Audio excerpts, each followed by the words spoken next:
Assalamualaikum warahmatullahi wabarakatuh, saudara-saudara para penyintas ambeien di seluruh Indonesia.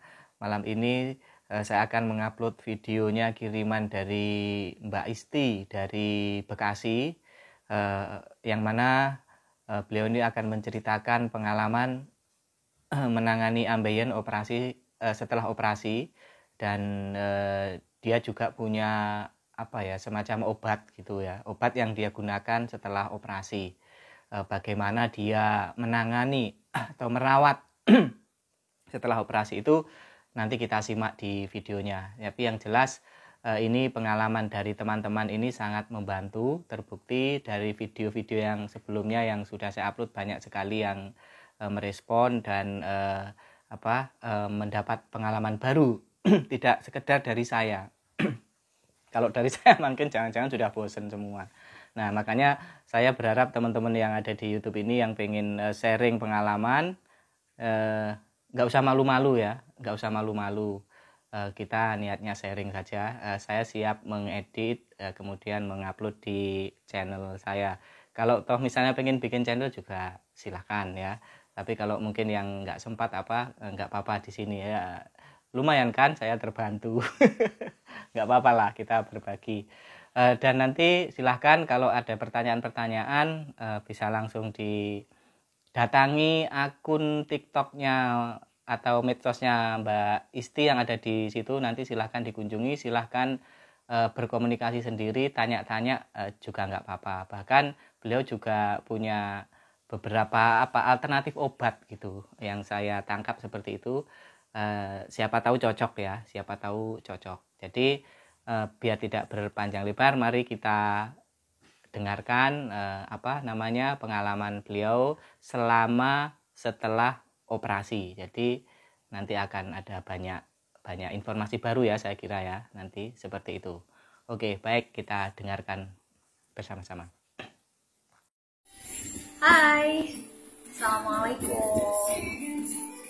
Ya, apa kabar kalian? Semoga baik-baik aja ya. Nah, video kali ini alhamdulillah banget setelah aku kemarin bikin satu video yang benar-benar luar biasa ya, masih belajar juga gitu sebenarnya. Ternyata banyak banget teman-teman yang DM sama aku di Facebook, di TikTok, kemudian di Instagram, bahkan ada yang japri sama aku dan mereka mulai speak up gitu tentang penyakit mereka. Terus aku tanya gitu, kenapa baru speak up sekarang setelah saya bikin video gitu. Terus mereka bilang, maaf Kak, aku malu buat mengungkapkan itu gitu. Oke, aku pahami itu karena dulu pun sama gitu. Aku juga merasakan hal yang sama kalau penyakit ini itu sebenarnya adalah aib buat aku gitu. Oke, ada pertanyaan, kakak kenapa sih bisa operasi gitu ya? Oke, kenapa aku bisa operasi? Karena waktu itu gejalanya makin parah, ya. Aku tuh kena infeksi, udah infeksi. Jadi ambeien aku tuh udah di level stadium 3 dan itu udah kena infeksi. Ciri-cirinya apa ya? Pertama, gejalanya itu yang aku rasain waktu itu adalah aku tuh diare dan sakit perut yang luar biasa. Dalam sehari itu aku bisa bolak-balik ke toilet tuh berkali-kali ya. Itu bisa lebih dari 15 kali mungkin ya dalam satu hari. Dan minum obat diare pun itu nggak mempan gitu. Udah gonta ganti minum obat diare dan lain-lain itu tuh nggak mempan gitu. Dan itu berlangsung lama sekitar 2 mingguan ya. Nah, dalam 2 minggu itu terus aku notice gitu kenapa di fesesnya itu ada darah gitu. Jadi kayak ada bukan selaput ya, kayak ada garis-garis darah gitu. Terus ada lagi kayak warna putih, kayak lendir warna putih. Terus fesesnya tuh memang bau banget gitu ya. Terus aku juga nggak tahu gitu itu apa gitu. Terus selain diare berkepanjangan, terus badan aku tuh lemas, nafsu makan juga hilang gitu ya. Dan itu yang luar biasanya sih, sakit perutnya itu yang nggak bisa aku tahan gitu. Sampai aku kerja tuh kayak, kenapa sih sakit perutnya nggak hilang-hilang gitu. Dan itu luar biasa banget, sakit banget pokoknya. Nah, sampai aku pingsan ya, karena saking nggak tahannya aku pingsan. Terus akhirnya aku dibawa ke UGD.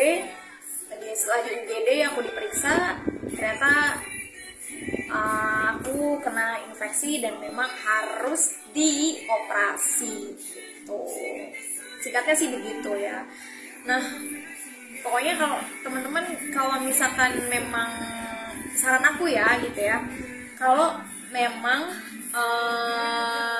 gejalanya belum sampai ke sana atau memang kayak ambeien yang masih kecil itu sebenarnya masih bisa diobatin Kak, saya beneran deh, masih bisa diobatin, masih bisa diselamatin, tapi dengan catatan ya Kak. Pertama, harus banyakin makan serat ya.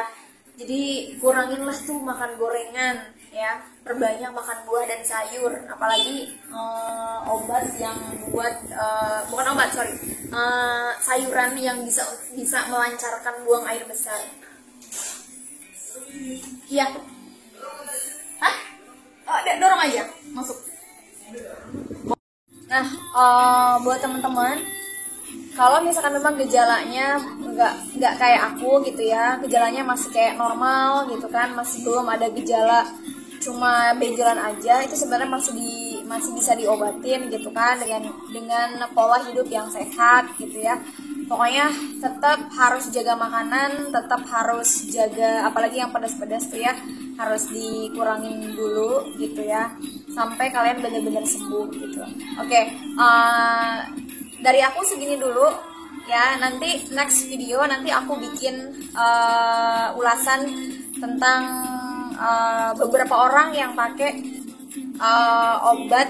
obat atau salep ya. Nanti insya Allah aku kasih ulasan tentang itu ya. Oke, thank you semua. Semoga kalian sehat selalu. Oke, itu tadi pemaparan dari Mbak Isti. Semoga bermanfaat Mbak ya. Terima kasih sudah mau berbagi, sudah mau mengirim potongan-potongan videonya. Ini sangat bermanfaat. Terbukti video yang pertama yang nonton juga hampir 500 lebih ya. Itu berarti menandakan pengalaman dari teman-teman yang lain itu juga sangat menarik perhatian teman-teman kita yang operasi ambeien, atau yang baik yang sudah operasi atau yang belum. Ini Koh Ferry dari Medan, gimana Koh? Katanya mau bikin video lagi, saya tunggu ya Koh ya. Pengalamannya juga luar biasa. Saya tunggu dikirim di WhatsApp saya ya Koh ya videonya. Semoga teman-teman dari Medan itu bersemangat melawan atau berjuang untuk sembuh dari sakit ambeien. Termasuk ini ada teman kita, ini anak SMA ya di Kediri, namanya Mas Joko. Waduh, tiap hari nelponi saya, Pak ini gimana Pak? Gimana apanya? Kapan saya sembuh? Ya nggak tahu, saya bilang gitu. Kasihan ya, ini masih lulus SMK, baru lulus SMK, dan sudah hampir 2 bulan ini masih sambat terus. Ada juga yang lulusan SMA apa SMK ya Mas, siapa itu mau masuk TNI, tanya gimana saya ini setelah operasi, apa bisa sembuh pas tes. Nanti kita doakan semoga sembuh dan dia nanti waktu tes bisa lolos. Jadi banyak sekali cerita saudara-saudara ya tentang para penyintas ambeien. Tidak hanya yang tua-tua, yang umur belasan tahun itu beberapa kali banyak yang japri, yang tanya-tanya, dia mau tes TNI, mau tes ini, ikut angkatan, itu anak-anak SMA sudah banyak. Jadi seperti itu. Semoga mereka semua, kita semua nanti semakin sehat, sembuh, dan ambeiennya tidak menjadi beban pikiran kita lagi gitu ya. Tetap semangat, nggak usah pikiran yang negatif-negatif. Termasuk saya ada yang request untuk membahas itu ya, tema apa ya tadi ya, saya agak lupa, nanti akan saya bahas, saya pelajari dulu. Terima kasih, sekian, sampai jumpa lagi. Salam sehat, assalamualaikum warahmatullahi wabarakatuh.